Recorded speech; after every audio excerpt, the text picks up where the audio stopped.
본 방송에서 제공하는 투자 정보는 투자 판단에 대한 조언입니다. 방송에서 제공하는 주식의 가치, 가격 상승 및 가격 하락에 대해서는 방송사에서 보장하지 않습니다.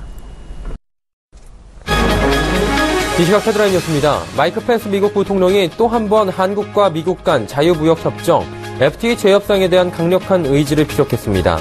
펜스 부통령은 지난 5년간 미국의 대한국 무역수지 적자가 2배 이상으로 불어났고 한국에는 여전히 미국 기업들이 활동하기에 너무나도 많은 장벽이 있다고 말하며 한미 FTA 재협상을 통한 개혁을 위해 기업들과 함께 공조하겠다고 약속했습니다. 대우조선해양 채무 재조정을 논의하는 사채권자 2일차 집회가 조금 전 10시에 이어 지금이죠. 오후 2시에 열리고 있습니다.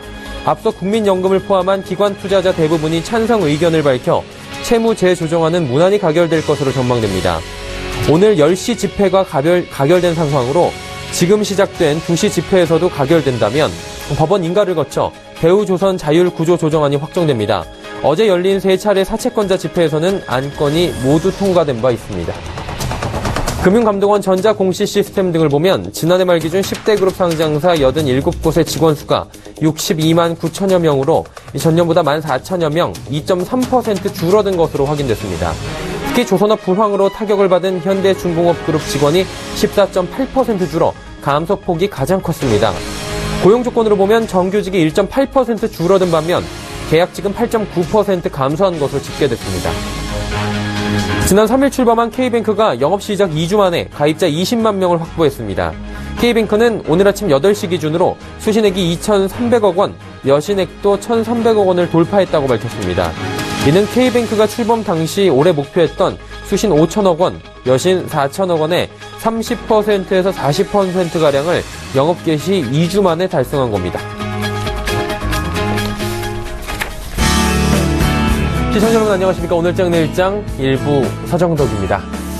4월입니다. 4월 증시가 시작이 되면서 여러 가지 이야기들 많이 드렸는데 위기설에 대한 이야기 그리고 각종 설들에 대한 이야기 많이 드린 바가 있는 것 같습니다. 대표적으로는 여러 가지 위기설이고요. 북침설 여러 가지들이 있었습니다.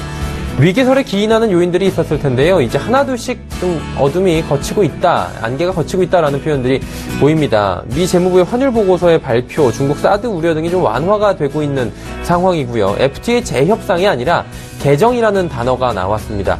경계가 좀 남아있긴 하지만 그래도 조금은 완화된 표현으로 안도를 시장에서는 하기 시작한 분위기입니다. 거시적인 측면들을 하나하나 살펴볼 때인 것 같은데요. 일부에서 좀 중점적으로 살펴보도록 하겠습니다. 일단 지금 시황 상황부터 점검해 보도록 하죠. 코스피부터 확인합니다. 코스피 지수 2148포인트 강보 합권으로 지금 전환이 됐습니다. 오늘 마이너스권에서 다시 플러스권으로 올라온 상황이고요. 0.14% 상승하고 있는 상황입니다. 일중으로 살펴보도록 하죠. 오늘 장 초반에가 고점입니다. 2150포인트 위에서 출발을 했는데 장 중반에 2140포인트도 잠시 무너졌습니다. 이내 2140포인트 회복하면서 현재는 다시 우상향합니다. 2148포인트까지 빨간불로 상승 전환도 했고요. 2150포인트를 향해서 달려가고 있는 상황입니다. 수급 주체 확인해 보도록 하죠. 코스피 같은 경우에는 기관만이 사고 있었는데 외국인이 지금 조금 전에 6억 원 매도해서 1억 원 매수로 전환했습니다.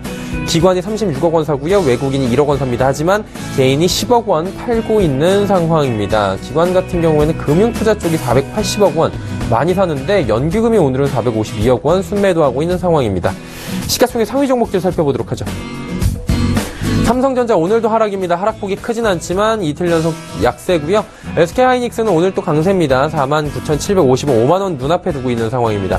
현대차 같은 경우에는 FTA 얘기가 좀 나왔습니다. 재협상이 아니라 개정이라고 해도 대표적으로 FTA 수혜주인 자동차 관련주들은 결국에는 피해를 좀 볼 것이다 라는 이야기가 나오면서 우려가 나왔습니다. 그러면서 14만 원대 초반까지 밀리고 있는 상황이고요. 한국전력은 45,000원 회복하는 상황입니다. 6위부터 10위 살펴보도록 하죠. 네이버도 하락합니다. 네이버 안 좋은 리포터 이후에 급등이 한번 나와주면서 80만 원 회복했다가 다시금 하락하고요. 삼성물산이 오늘 2,000원 상승하고요. 포스코 그간 낙폭이 좀 있었는데요. 27만 원 회복했습니다. 신한지주도 0.74% 상승하고요. 삼성생명은 고하권입니다. 11위부터 15위까지 한번 더 볼까요? 현대모비스도 낙폭이 좀 있습니다. 22만 원대가 무너진 상황인데 일단 뭐 자동차 3인방도 오늘 힘들죠. FTA 문제 때문에. KB금융, 강보합권, SK텔레콤 강세 보입니다. 대선 공약으로 통신에 대한 좀 약세가 보일 것이다라고 했는데 요 며칠 약세 이후에 기술적 반등이 좀 나와주는 상황입니다. LG화학도 약세고요. 아모레퍼시픽 어제 이어서 오늘도 크진 않지만 상승 흐름 이어가고 있는 상황입니다. 코스닥으로 가볼까요?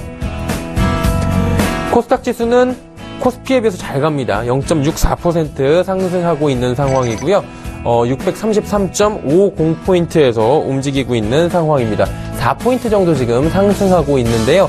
코스닥의 일중 흐름들을 같이 살펴보도록 하죠. 우상향하는 그래프 보실 수가 있을 겁니다. 630포인트 지금 저점 형성한 뒤에 다시금 올라오고 있는 상황입니다. 오늘의 고가가 현재 가격이네요. 633.46포인트에 거래가 되고 있는 고점입니다. 얼마나 더 올라갈지 좀 지켜봐야 될 것 같고요. 수급주차 한번 확인해 보면 이야기가 좀 되겠죠.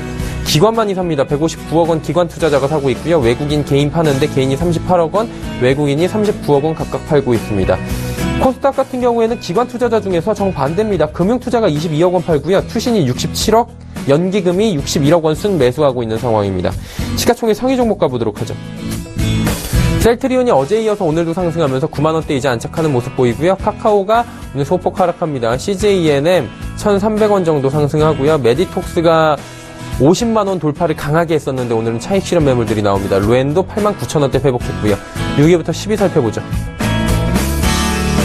코미팜, SK머티리얼즈, 컴투스, 바이로랜드 모두 하락하는데 특히나 컴투스의 하락폭이 좀 큽니다. 12만 원대가 무너진 상황. SFA는 이제 8만 원을 눈앞에 두고 있습니다. 11위부터 15위까지 더 보도록 하죠.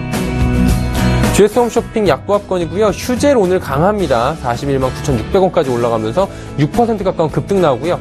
파라다이스 시티 개장 앞두고 어제부터 상승하기 시작했는데 오늘 15,000원 드디어 돌파했습니다. CJ홈쇼핑 20만 원 회복하면서 강하게 올라가고요. 코롱생명과학 3%대 급등이 또 오늘 나와주고 있는 상황입니다. 원달러 환율 살펴보도록 하죠. 원달러 환율 1140원대 다시금 회복하면서 상승하고요. 원화는 오늘 약세를 보이고 있습니다. 국내 양 증시는 원달러 환율까지 살펴봤습니다.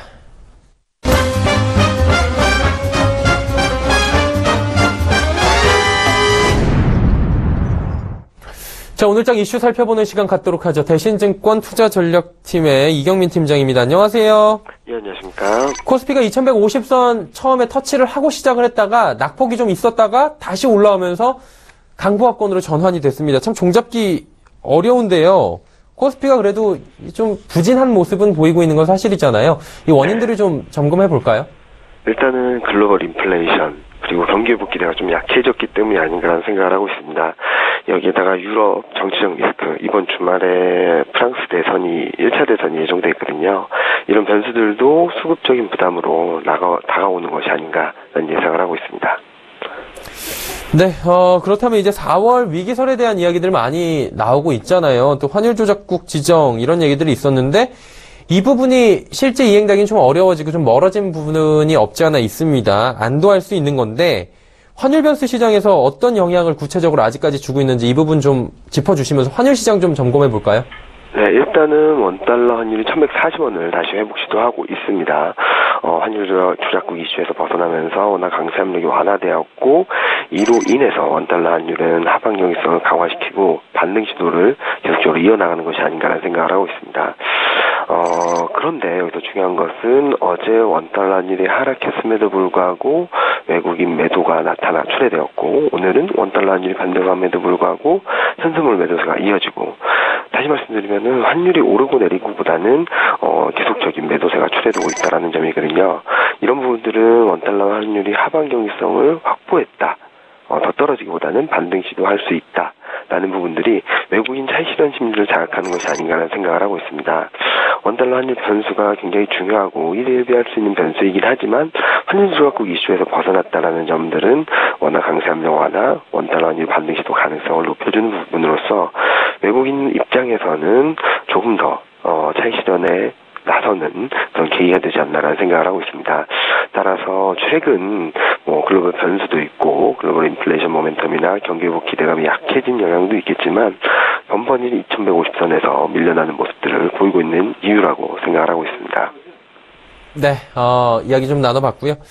프랑스 대선 이벤트 좀 여쭤보도록 하겠습니다. 유럽발 리스크인데, 일단은 좀 우려가 너무 심하다라는 얘기도 있고요. 그래도 여론조사 등을 믿지 말고 좀 끝까지 지켜봐야 된다 이런 얘기들이 있는데 어떻게 보세요? 시장에 어떤 영향이 좀 앞으로 올 것으로 보십니까?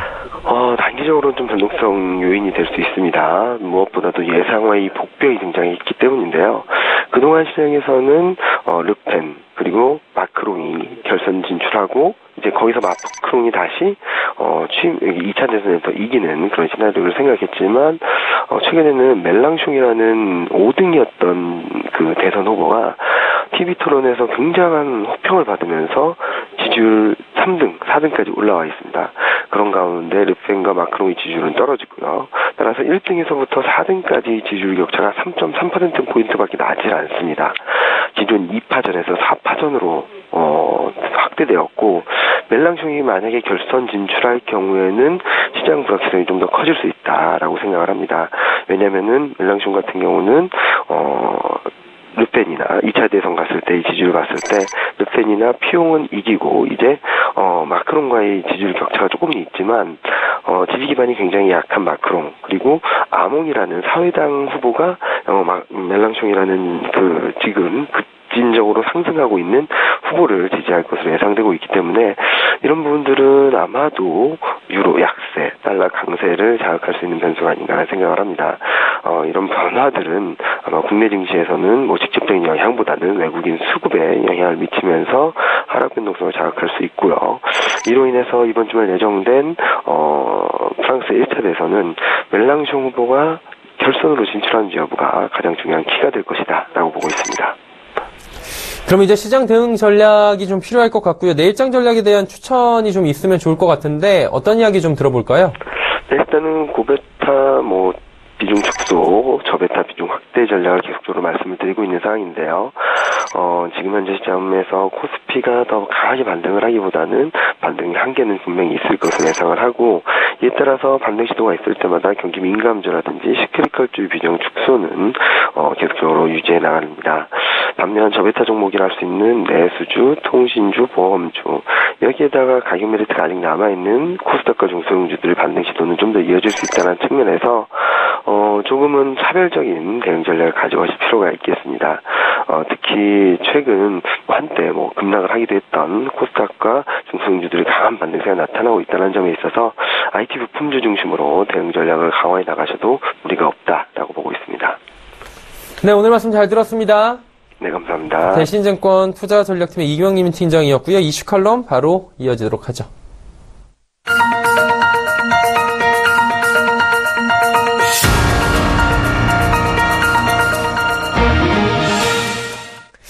마켓 리더들과 함께하는 시간 이슈 칼럼 시간입니다. 오늘은 키움증권 리서치센터 투자전략팀의 서상영 스트레지스트와 함께합니다.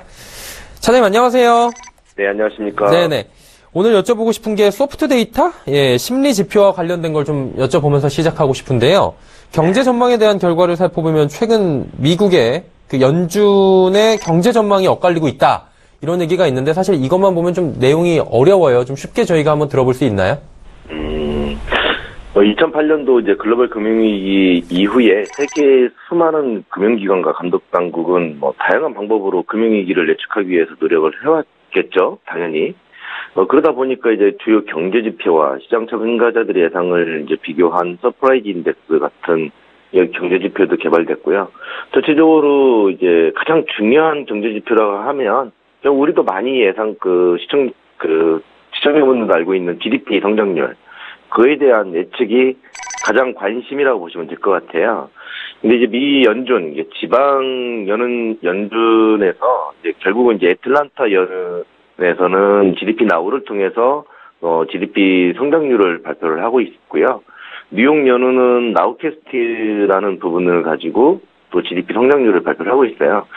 그동안 이제 최근으로 계속적으로 보면 트럼프 이전의 수치를 좀 보면 대부분 시장 전망치에 근접한 GDP 성장률을 예측을 해왔었던 두 기관이 최근 들어서는 극명하게 갈리고 있는 모습이라고 보시면 될 것 같아요. 애틀란타 연은 같은 경우는 지금 이번 1분기 GDP 성장률에 대해서 0.49% 정도로 예상을 하고 있는 반면에 뉴욕 연은은 무려 2.64%를 제시를 하고 있어요. 이 같은 나라에 대해서 같은 기관, 물론 이제 같은 나라에 소속되어 있는 두 기관이 GDP 성장률 차이가 이렇게 큰 차이를 보이고 있다는 점은 이제 뭐 결국은 이제 애틀란타 연은과 뉴욕 연은이 무엇을 기준으로 가지고 이제 경제 전망을 하고 있느냐, 이 차이에 따라서 많이 달라지고 있는데, 일단 애틀란타 연은 같은 경우는 이제 전체적으로 실물 경제 지표, 지난주 금요일 날 이제 미국의 소매 판매가 좀 둔화되긴 했는데, 그러한 부분들을 가지고, 실물 경제 지표를 가지고 GDP 성장률을 전망을 하는 반면에, 뉴욕 연은 같은 경우는 이런 실물 지표도 중시하지만, 심리 지표들, 그러니까 ISM 제조업 지수라든지 소비자 심리 지수, 뭐 이런 것들을 가지고 전망을 하고 있다라고 보시면 될 것 같아요. 즉, 이 말이, 이 두 지역의 이제 큰 차이가 결국은 이런 점을 감안한다라면, 트럼프 당선 이후에 결국은 이제 미국의 실물 경제 지표들은 크게 개선되고 있지는 않다. 그렇지만 심리 지표들은 크게 개선되고 있다라고 보시면 될 것 같아요. 이게 나라가 커서 그럴지 몰라도 한 나라에서 두 가지 지표를 발표하는데 보는 관점도 다르고 완전히 수치도 다르네요. 결국엔 한쪽은 심리 지표 보고 한쪽은 실물 지표 본다는 건데 서성영 차장님은 어느 쪽에 좀 방점을 두고 계십니까? 일단 처음에는 뭐 애틀란타 연은의 GDP 나우를 통한 경제 성장률 자체가 상당히 정확한 지표 결과들을 보여왔었는데요. 최근 들어서는 많이 달라졌어요. 이게 뉴욕 연은의 나우캐스팅 전망치를 좀 더 정확하게 보고 있다라고 보고 있습니다. 저 같은 경우는 뭐 그 이유는 결국 이제 ISM 제조업 지수를 비롯한 핵심 서포트 데이터가 매우 강력한 경기 예측력을 가지고 있기 때문입니다. 뭐 ISM 제조업 지수는 경제 성장률에 대한 가장 신뢰할 만한 예측치이고요. 이 제조업 지수가 결국은 기준선이 50인데 기준선이 50인데 이제 43포인트를 하회할 경우에는 경기 불황, 이게 리세션이 출현하고 오히려 반대로 이제 기준선 50 이상일 경우에는 경기가 급격히 침체된 사례가 없었습니다. 지금까지는. 2017년 1분기 ISM 제조업 지수는 지금 현재는 57.2포인트인데 뭐 이렇게 본다라면 1분기 성장률이 2%를 상회할 정도로 높다는 점을 시사하고 있다고 보시면 될 것 같아요. 네. 어쨌든 간에 ISM 제조업 지수가 정확한 예측력을 자랑한다라고 정리를 좀 하면서 넘어가면 될 것 같은데 그러다 보니까 소프트 데이터라는 부분에 대해서 처음 들어보신 분들도 와 재밌네 좀 흥미가 생기네라고 하실 수 있을 것 같습니다. 이 밖에 저희가 들어볼 만한 어떤 심리 지표 같은 것들이 더 있나요? 일단 컨퍼런스 보드에 소비자 신뢰 지수라는 게 있습니다. 이 컨퍼런스 그리고 또 하나는 이제 미시간 대에서 발표하는 소비 심리 지수가 있고요. 이 두 가지 다 이제 소비와 관련된 지표들인데, 컨퍼런스 보드가 발표하는 소비자 신뢰 지수 같은 경우는 고용과 관련된 질문들이 좀 많아요. 그러니까 너의 고용이 안정돼 있기 때문에 소비가 증가할 것이냐, 뭐 이런 질문들이 많고, 미시간대 소비 심리 지수는 가계 자산, 그러니까 네가 지금 현재 월급이 많이 받고 돈이 많기 때문에 소비를 할 것이냐 이런 질문들이 많거든요. 근데 그렇기 때문에 그 컨퍼런스 보드의 소비자 신뢰 지수는 고용과 한편으로는 이제 밀접한 연관이 갖고 있기 때문에 이 부분에 대해서 좀 더 중요하게 보시면 될 것 같아요. 이제 특히 이제 소비자 신뢰 지수 안에 보면 소비자 기대 지수라는 게 좀 있어요. 이제 뭐 향후 전망을 어떻게 보냐 뭐 이런 부분들인데 소비자 기대 지수 같은 경우는 매우 강력한 경기 선행성을 좀 지니고 있습니다. 여기서 소비자 기대 지수가 결국 뭐냐? 그러면 6개월 이후의 경제 상황, 그다음에 일자리, 뭐 이런 소비 형태 등에 대해서 방향을 묻는 질문에 답하는 그런 지수인데 그러다 보니까 만약에 소비자 기대 지수가 상당히 양호한 흐름을 좀 보인다면 고용 안정, 그다음에 경기 회복에 따른 소비 지표 개선 뭐 이런 것들을 예측할 수 있기 때문이죠. 결국 이제 소비자 기대 지수 같은 경우는 그러다 보니까 이제 불황을 예측하는 데 있어서 강하고 그렇게 또 유명한 지표 중에 하나입니다. 2000년대 이후에 최고의 경기 호조 국면을 지금 현재 보이고 있기 때문에 급격하게 이제 시장에서 일부에서 지금 현재 예측하고 있는 급격한 성장률 둔화 가능성이 낮은 것으로 좀 판단하고 있습니다. 네. 그러면 그 낙관론을 유지한다라는 뭐 이런 걸로 저희가 바라봐도 될 것 같은데 최근에 심리지표 개선이 가파르게 좀 나타나고 있다고 하더라고요. 여러 가지 저희가 뭐 제조업지수부터 나오는 것들이 보면은 상향됐습니다라는 뉴스들을 많이 전해드리고 있는데 그런 이유들이 뭐 이 말씀해주신 그런 맥락에 있는 건가요? 뭐 일단 전반적으로 보면 고용이 가장 안정돼 있는 모습이지 않습니까? 이제 그러다 보니까 많은 심리적인 안정을 좀 찾고 있고요. 거기다 이제 주택 가격의 선행지표 역할을 하고 있는 주택시장지수 같은 경우가 2000년대 중반 이후에 최고 수준을 도달하는 강한 회복세를 보이고 있다라고 보시면 될 것 같아요. 물론 이제 어저께는 이제 소폭 둔화되긴 했지만 일시적인 현상으로 예상을 하고 있고, 왜냐면 3월달에 뉴욕 지역에 이제 폭풍과 한파 같은 경우가 몰아닥쳤기 때문에 계절적인 현상이라고 보시면 될 것 같아요. 뭐 결국 이제 최근 경기는 결국 이런 주택, 그다음에 주식시장이 좀 미국의 사상 최고치를 계속적으로 갱신하고 있지 않습니까? 이제 그러다 보니까 그런 강세 힘입은 전반적으로 계절적인 영향이 큰 영향을 미친 것으로 판단되고 있고요. 특히 소비 심리 지표도 개선이 계속적으로 이어지고 있기 때문에 경제 성장은 좀 가속화될 가능성이 높다라고 보시면 될 것 같아요. 여기에 지난주까지 이제 시장조사업체 팩트셋이 S&P 500의 기업이익 추정치를 9.2%로 전망을 했는데, 이게 결국은 이제 3분기 연속 그 S&P 500 기업들의 실적이 개선되고 있다고 보시면 될 것 같아요. 이런 현상을 보인다라면 미국의 경기는 본격적으로 개선세가 확대될 가능성이 높다라고 보시면 될 것 같고, 이는 결국은 이제 뭐 선진국 경기 회복이 이어지고 있기 때문에 뭐 이런 선진국의 수출이 많은 우리나라 같은 개발도상국들의 수출은 크게 증가할 여지는 높다라고 보시면 될 것 같고요. 그렇기 때문에 우리나라 국내의 뭐 2017년도 수출은 지속적으로 두 자릿수 증가세를 이어갈 것으로 판단하고 있습니다. 사실 어떻게 보면 이게 좀 중복되는 질문일 수도 있는데 한 가지 궁금한 게 저희가 이런 걸 여쭤보는 이유가 국내 경기에 어느 정도 영향이 되느냐 좀 전망을 같이 해보기 위해서 선진국들을 좀 보는 거잖아요.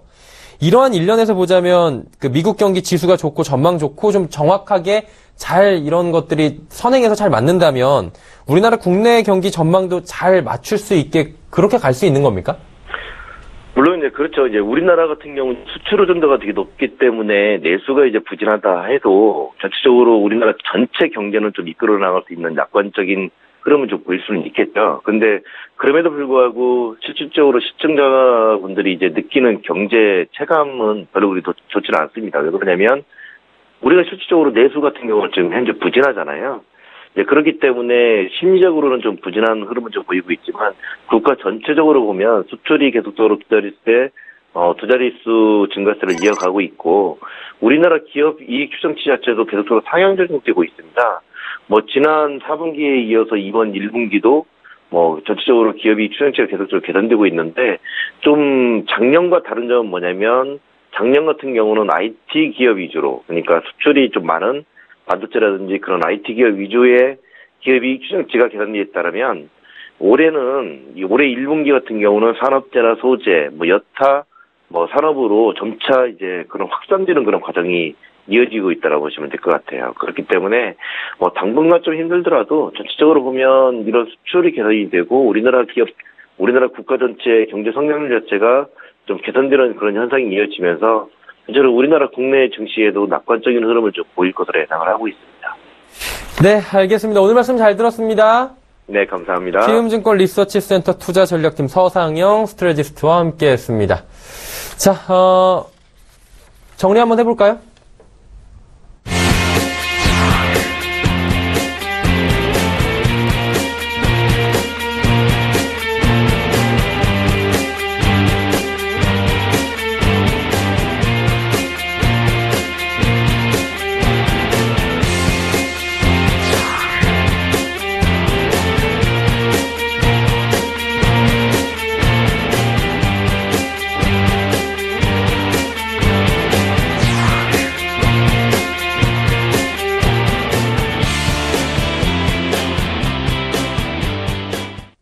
오늘 정일장 1부 함께하고 계십니다. 1부에서는 좀 국내외 전반적인 거시적인 측면을 확인해봤다면 2부에서는 좀 세밀하게 들어가면서 시청자 여러분께서 참여하실 수 있는 방법도 있습니다. 종목 상담부터 열어놓고 시작할 텐데요. 100원의 정보 이용료 추가되는 샵 0082번 지금 하단에 나가고 있었죠. 가격 그리고 종목 비중을 꼭 적어서 보내주시면 됩니다. 라이브 매매 타임 이어갈 텐데요. 빠른 종목은 쉽고 빠르고 정확하게 많은 종목들을 짚어보는 시간입니다. 주식 탐탐의 주보람 팀장, 동부증권 버머지점의 김치균 대리 두 분과 함께 이야기 나눠보면서 많은 종목 이야기할 테니까요. 2부도 함께 해주시길 바랍니다. 잠시 뒤 2부에서 뵙겠습니다. 고맙습니다.